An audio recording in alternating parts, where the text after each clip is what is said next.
I'd like to explain to you how MyCare Mentors started. I lost my wife last year, July 4th. Died very suddenly, myocarditis.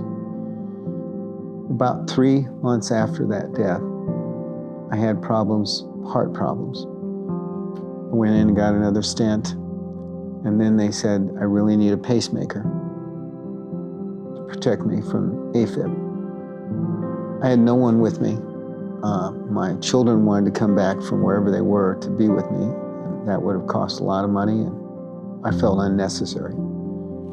So I talked to a friend who had somebody who had helped people before. She's retired. She decided to help me, which was wonderful.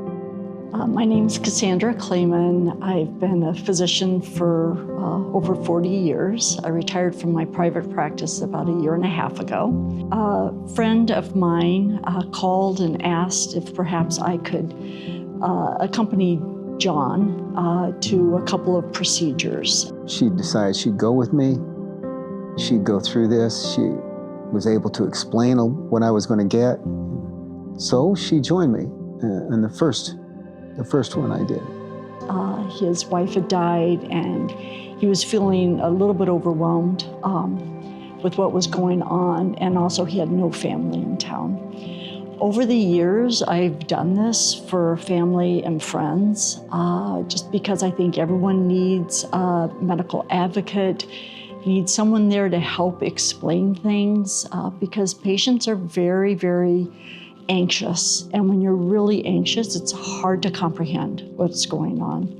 The moment we met, I became more relaxed. I wanted her to know everything that's going on. She made it unbelievably comfortable, entertaining in a way. So I met John for the first time when I came to pick him up for the procedure. Reviewed a couple of things, that he'd not been eating for 8 to 12 hours, that he had all of his medications, and away we went to the cardiac lab.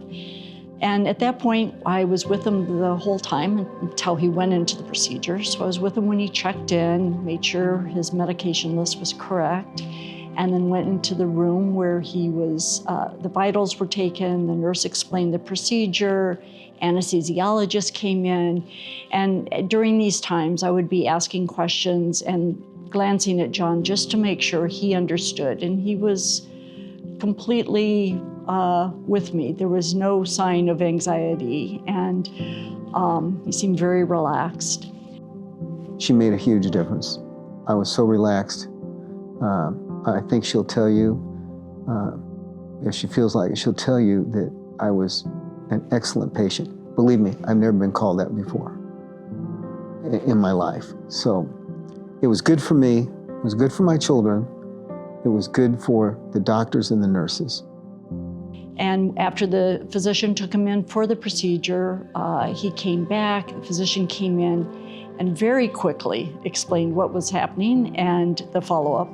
During both procedures, he had given me a list of contacts, so friends and relatives, all of whom were concerned, and I was able to text them throughout the day with updates. So I took John home, we reviewed all of the instructions. The following day, I called him to make sure he was on track, he'd had no problems with the procedure.